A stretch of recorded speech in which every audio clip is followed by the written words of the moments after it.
Вы любите «Игру престолов» так же, как и мы? На housestark.ru вы найдете всю атрибутику по сериалу. Футболки, кружки, чехлы, подвески и даже спиннеры. А введя промокод iVideos, при покупке вы получите скидку в 15%. Также сейчас там проходит крутой Instagram-конкурс, где вы сможете выиграть брошь Десницы Короля. Подробности в описании.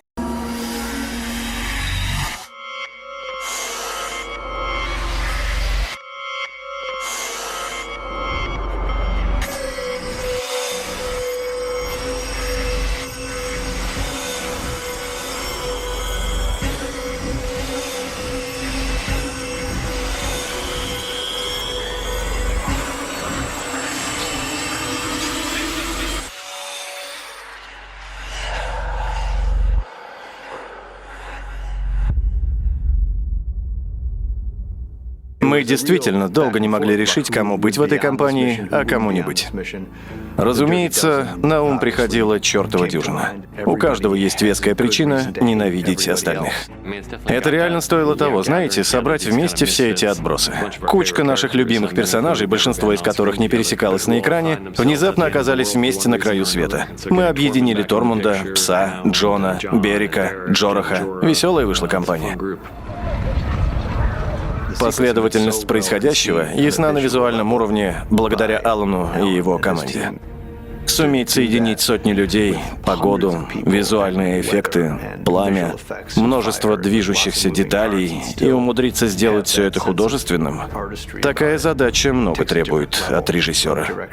3, 2, 1, поехали! История о 7 людях, застрявших на скале и атакованных ходоками. Я пытался донести историю ясно. Их задача просто защищать периметр, который сужается с каждым неверным действием. И мы видим, как непросто удержать порядок в подобном хаосе. Это не с котятами биться. Это... Ты не видишь ничего, кроме людей, бьющих друг друга, и прилагаешь усилия, чтобы говорить с актерами типа «Нет, здесь у нас линия, и нужно показать, что ее невозможно разрушить». Или она разрушается. Было важно создать ситуацию, в которой аудитория, надеюсь, так и было, будет уверена, что кто-то из персонажей умрет. Мы писали это, но когда я смотрел, в голове мелькала мысль: бляха-муха, Тормунд умрет. Каким-то образом мой рациональный ум оказался подавлен, и я действительно поверил, что Тормунд умрет. Неважно, насколько хороши визуальные эффекты или создатели декораций. Нет ничего более впечатляющего, чем натура. Исландия существует, она реальна, прекрасна, холодна как ад, и ничто не сравнится с перенесением реальности на экран. Это ни на что не похоже. Зачастую это вообще не похоже на реальное место. Я беспокоился, что зрители подумают, что блики на ледниках — это просто дешевые эффекты. Чем красивее местность, тем сложнее снимать там что бы то ни было. Мне кажется, это очень дерзко — снимать на площадке со столь ограниченным дневным светом. И ты сталкиваешься с подобными условиями, или даже хуже. Это добавляет ощущение реальности. В «Мире престолов» мне всегда нравились съемки на ландшафтах, которые будто из прошлого и переносят тебя в столь жестокие и неплодородные места. Вроде уже ничего не должно удивлять нас в подобной работе. Но черт, разве можно не впечатлиться подобным? Это просто нечто. Сюда нереально добраться без гигантского джипа. Тот еще способ доставки на работу. Технической команде в Исландии необходимо было разбить лагерь, чтобы все было готово к съемкам. И делать это приходилось под покровом ночи, чтобы команда могла работать сразу по приезду. Мы снимали на ледниках, у всех на обуви были шипы, потому что иначе ты рискуешь подскользнуться. Но даже шипы не давали гарантий. Некоторые ребята падали, лед под ними начинал трещать, но, к счастью, обошлось без травм. 3, 2, 1, поехали! Чтобы снять эпизод с полярным медведем, нам пришлось тянуть его линию на протяжении 4 сезонов. Мы думали, всем понравится идея с медведем-зомби, но реакция была типа: «Боже, они реально прописали этого сраного зомби-медведя». Берни и прочие ребята из команды эффектов пытались в самой мягкой форме сказать нам: «Идите нахер. Никакого вам зомби-медведя». Мы так долго создавали ощущение того, что встретить подобное за стеной реально, поэтому мы буквально стояли на коленях и умоляли: черт возьми, мы хотим зомби-медведя. Мы изучали укусы, которые оставляют полярные медведи. Как он раскидывает ребят, как хватает кого-то и трясет. А затем взяли наши тросы и принялись репетировать с ребятами, используя разные способы подъема и бросков, чтобы добиться верных форм и энергии. Сперва мы убеждались в абсолютной безопасности всего. Мы пробовали снова и снова, обычно с манекеном, и если проба нас удовлетворяла, то мы ставили туда человека. Мы зажали пылающий меч в челюстях так, чтобы возможно было двигать головой и создавать давление на актера, лежащего внизу. Я никогда не работал с теннисным мячом, притворяясь, что это медведь или... Я к людям привык, а мне все говорили, когда он пойдет на тебя, помни, это медведь. Нет, ты не медведь, тебя зовут Тоби. И... поехали!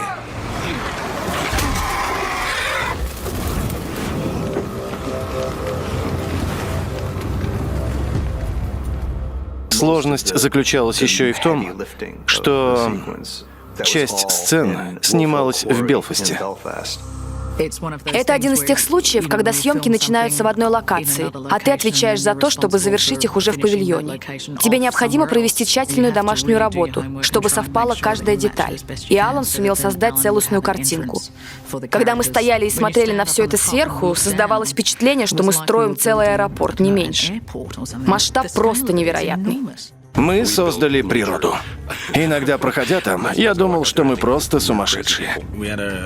Мы очень долго думали над тем, как же выглядит замерзшее озеро, и как нам добиться этой видимости. И мы начали с плотного фундамента. Затем забетонировали это, а потом принялись окрашивать так, чтобы походило на настоящее. Затем мы начали выяснять, как будет выглядеть лед, как сделать его трехмерным и прозрачным. Все это весьма и весьма непростые вопросы. Стоп! Мы слегка подкрасили скалы, а затем сильно засыпали их снегом. 3500 мешков снега, 6 машин и 15 грузчиков. Мы постоянно освежали его, добавляли еще, а также ежедневно соскребали старый и меняли на новый. Да, это непросто. Это крутая площадка. Просто невероятная съемочная площадка. Они зацементировали целый карьер, чтобы тот выглядел как ледяное озеро. Трудолюбие здесь превзошло все. Мы должны были бежать по льду, и кругом все выглядело настолько реалистичным. Фантастика. Я думал, это реальное озеро. А потом понял, что они сделали его для этой сцены. Это просто крышу сносит. Огромное количество людей, камера, и все происходит ровно тогда, когда должно происходить. Изначально мы планировали сделать проруби там, куда предполагаемо должны были падать люди. Но затем поняли, что температура воды будет просто непростительно холодной. Тогда мы поняли, что при помощи технологий сумеем достичь этого и в павильоне. Когда ходаки проваливаются под лед, мы снимаем это отдельными кадрами, а затем просто монтируем вместе. То, что происходит сверху, и то, что происходит подо льдом.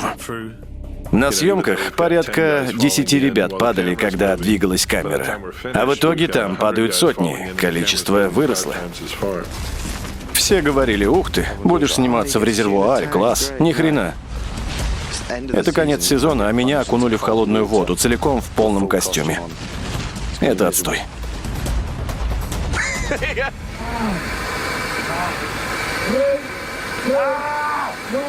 В сцене битвы адреналин всегда должен быть на максимуме. Было сложно, ведь приходилось накачивать себя и сбрасывать все полностью, каждые 5 секунд. Всегда нужно быть готовым драться, а рядом два огромных норвежца, которые постоянно... Они актеры, это их работа, но все же... Один из наших героев оказывается на вершине островка, примерно в 11 футах от земли. Необходимо большое доверие, чтобы падать на людей. Они ловили меня в том месте, где ты обычно приземляешься на коробке или воздушную подушку.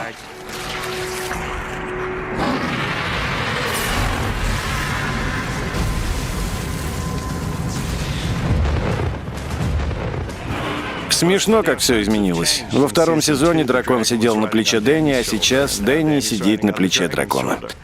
И когда Дэнни взбирается наверх или спускается с дракона, это все равно, что лезть на высотку. Мы сделали модель дракона, а затем воссоздали ее в полном масштабе и привезли на площадку, чтобы он мог оказаться на поверхности замерзшего озера. Я был уверен, что взобраться наверх с человеком на плече будет не так уж и сложно. Я никогда не летал на драконе и был уверен, что мы в порядке, нужно просто держаться. В этом году все немного жирнее. Мы сделали модель побольше. Сложнее всего приходится Эмилии. Одно дело играть в комнате с живым партнером и полагаться на свои актерские способности, и совсем другое находиться в ситуации, в которой ты должна выдавать не меньший уровень эмоций в совершенно безжизненной среде. Это вам не бегать по Исландии в полном обмундировании. Знаете, чем сложнее работа, тем больше наслаждения. Но это... Я просто просила, а можно мне хотя бы подвесить экран с облаками или что-то типа того? Ну, я не знаю. Я вообще-то никогда не летала на драконе и не управляла такой мощью. Просто вы вообще можете такое представить? Струи огня, разрезающие лед. Мы хотели убедиться, что это выглядит как разрезающий факел, который взрывает лед, мгновенно уничтожает его. Поэтому мы вновь работали с командой Сэма. И результат, черт, он просто великолепен.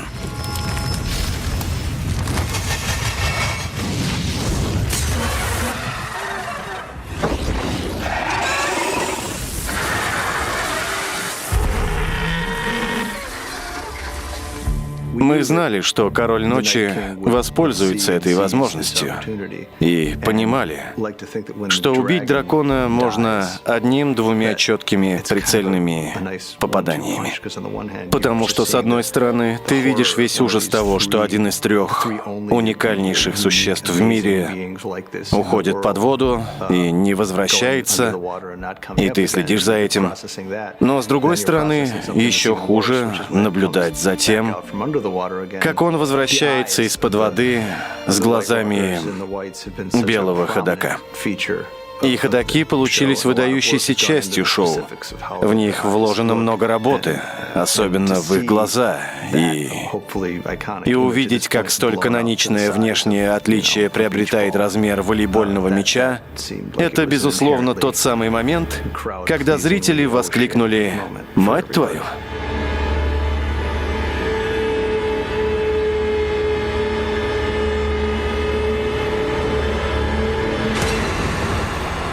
Переведено и озвучено для iVideos.